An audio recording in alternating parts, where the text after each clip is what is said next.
Everyone, Lou Lamanta here in my cigar box guitar building workshop. Today we're doing something a little different.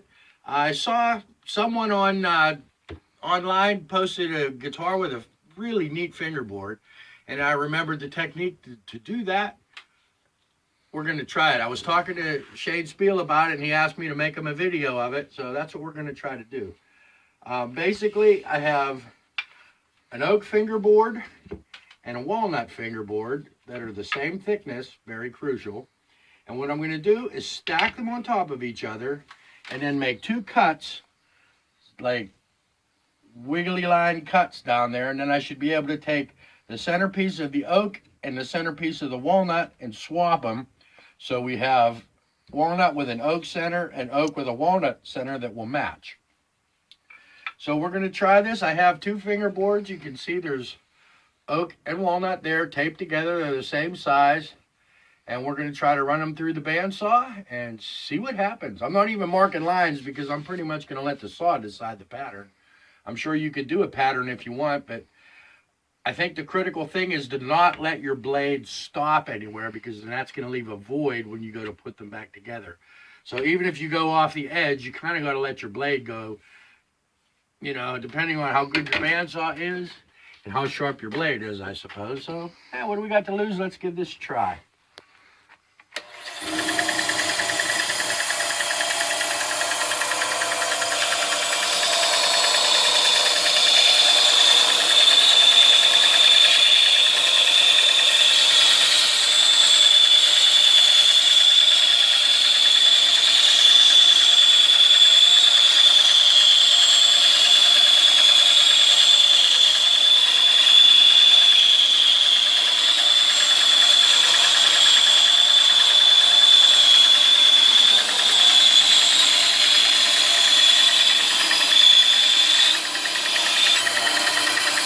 Okay, that's the first piece off.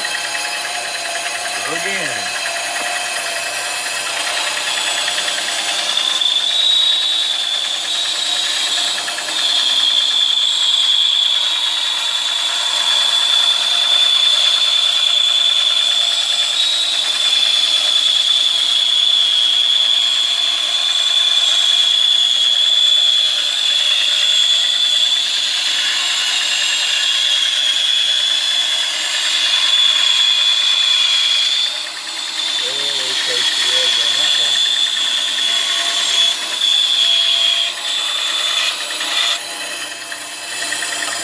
Okay, and that's the next parts. So they all should fit right nicely together.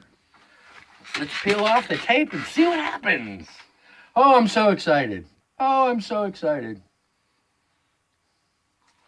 Now, I did mark these fingerboards so I knew which sides were the tops.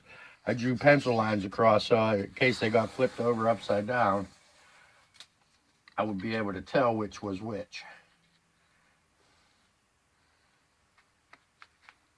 But if I lay these out properly, that should not be an issue.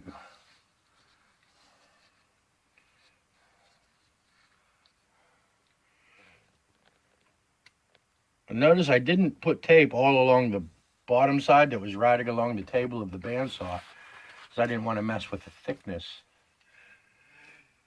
I don't know if that matters or not, but we're soon going to find out.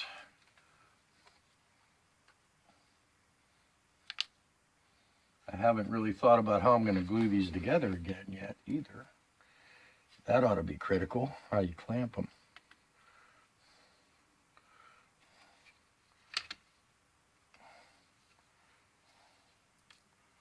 Oh, these edges are thin.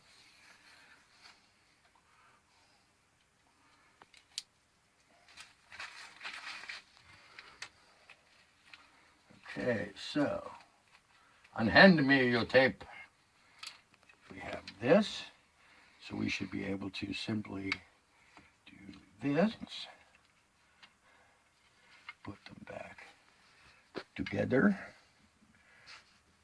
and here we have what would be walnut and oak fingerboard, and here we would have its matching counterpart in oak and walnut fingerboard.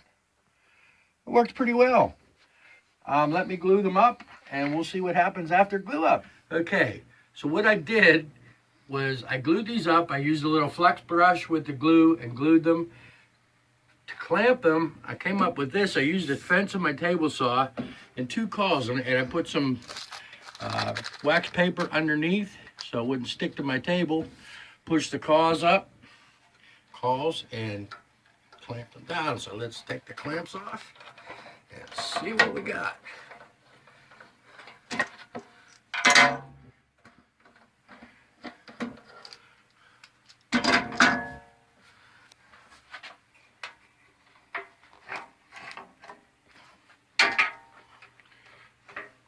Figure that table saw is a nice flat surface. There's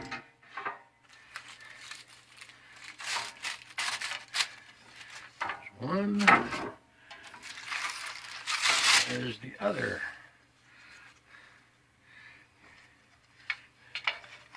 Yeah, we put it up pretty flat. Now I'll just take them over here, this out of the way, and take my handy dandy sander. Time.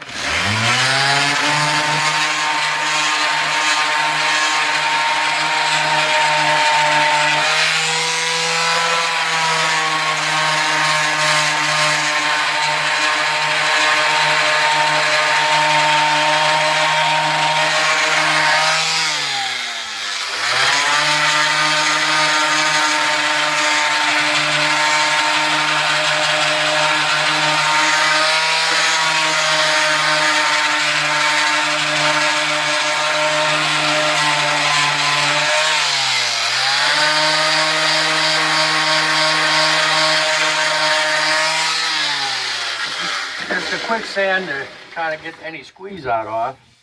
I'll go over them with a leveling beam whenever I'm ready to use them. And there you have it. It works pretty good. Our 2 sort of matching fingerboards. There we go, that way. Of the positive and the negative. So everyone, feel free to use this technique. Expand on it, make patterns.